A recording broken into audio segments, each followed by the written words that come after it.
Hey, what's up guys? Mr. Dan here. I am overdubbing my own intro because I've changed things around. I'm not going to release this on a Friday for Physical Media Friday as planned. I want to take advantage of receiving my package from Kino Lorber. So here we go. I think the sale's either ongoing or just wrapped up. If you're seeing this in the future, make sure you go to Kino Lorber, check out what they have. They have sales a couple times a year, really good deals. I didn't go in hard. I did a pretty good job finding some pretty good deals, but then there's also a few titles that I just wanted because people have recommended them and for other reasons that we'll get to. So I still did pretty good.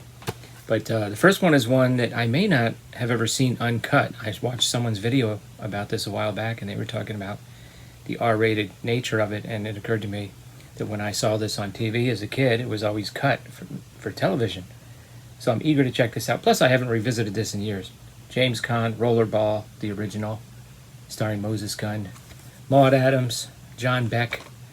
John Beck seems to be one of those guys that was very active in the 70s and like for a decade. Maybe I'm wrong. I don't know. The next two are movies that, and I apologize, I don't remember the second one. It was either featured on Jason's channel, Horrific Nightmares Jam, or Joe's channel, The Horror Man, when they were doing their made-for-TV movie theme. But before that, I had reviewed a movie that I saw on YouTube a while back called Curse of the Undead, a horror western. Very interesting stuff. I said this guy, Michael Pate, who plays the villain, was fantastic. Anyway, then Jason watched my review. He sent me a message. He put it in his cart. I hope I'm not spoiling anything. And then I started thinking about it. I was like, you know what? I need to get this too. That's just to have it. But I recently saw Michael Pate on an episode of The Rifleman in the first season. I think he's doing like a Mexican accent. And it turns out he's Australian. Wow, what a good actor. Excellent actor. I thought that was really interesting. But this is a lot of fun. I have a review of this on my channel. Please check it out. The next one was the made-for-TV movie that was covered when they were doing the made-for-TV movie month for the theme. And it's a Tobe Hooper film. I'm Dangerous Tonight. What a cast. Matt Janamick, R. Lee Ermey, Dee Wallace, Anthony Perkins in a Tobe Hooper film. Eager to check that out for sure. Next, we have a documentary. Kind of fits in with a 3-movie set that I got a while back. I've approached my daughter about helping me with a little bit, with at least a video. I think I'm going to try to get her to turn it into a series with me. But I've got some documentaries. Arthur Dong's Asian American Stories. So we have some documentaries, Hollywood Chinese, Forbidden City, USA, and The Killing Fields of Hang S. Noor, plus a short film, The Sewing Woman, which was an Academy Award nominee for a short. Now, Hang S. Noor, of course, was the doctor from Cambodia who starred in the movie The Killing Fields. He had no acting experience, but he survived the Killing Fields in Cambodia and was cast in the film as Dith Pran.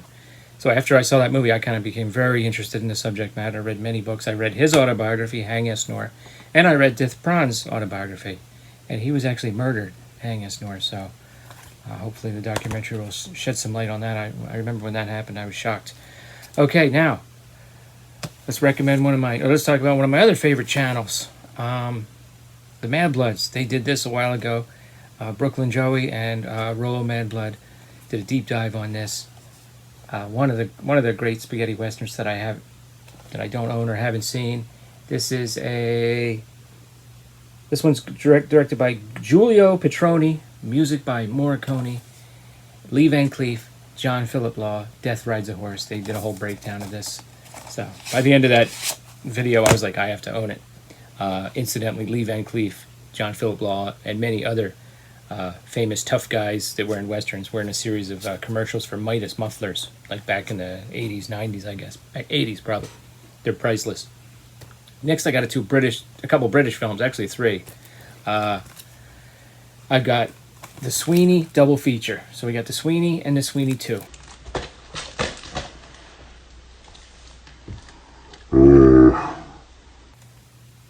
And yeah, you got Dennis Waterman. He plays D.S. George Carter. And Detective Sergeant in a couple films. You got Ian Bannon in the first one. Denholm Elliott is in the second one. So there's going to be some recognizable faces. I really don't know much about these, but I did enjoy the original Get Carter a while ago. So I do like some British crime drama. And then we got, oh, another spaghetti western. I should have done these together.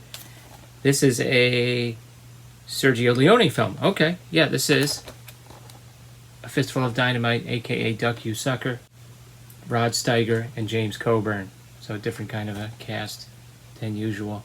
Looking forward to that one. Never seen it. Next, this is one I decided to get. You know, we just lost Donald Sutherland a little while ago, and I'd never heard of this. A Man, a Woman, a Bank. Donald Sutherland, Brooke Adams. You know, this is the era, you know, when she was in movies like The Dead Zone, and also Invasion of the Body Snatchers with Sutherland. Always big fan of hers. And Paul Mazursky, I guess that's the film director who is acting in this. And it looks like a screwball heist comedy movie. Don't know anything about it. Speaking of comedies, oh, I got 2 comedies here. This is one of my all-time favorites. I love this movie. Robin Williams, Kurt Russell, The Best of Times. Absolutely hilarious film. Directed by Roger Spottiswoode. They're both so good in this, and they're both so good together. And everybody in it is good. M. Emmett Walsh, Pamela Reed plays, I think, Robin Williams, his wife. No, Kurt Russell's wife. She's fantastic. Next, this is a classic sort of sex comedy from the 80s. It just screams 80s.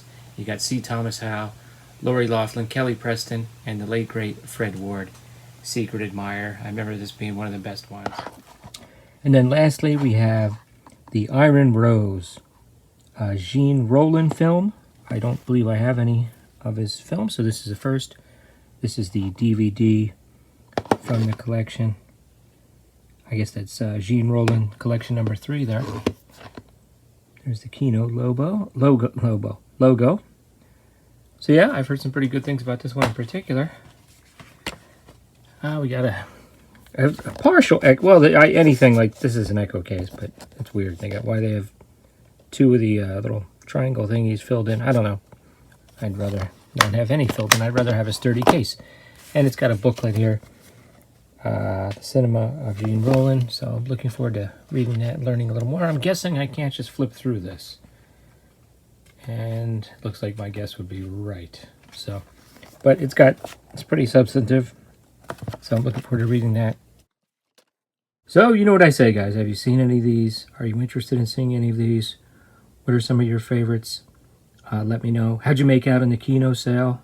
Have you ever taken advantage of a Kino sale before? Let me know in the comments below. And I'll talk to you next time.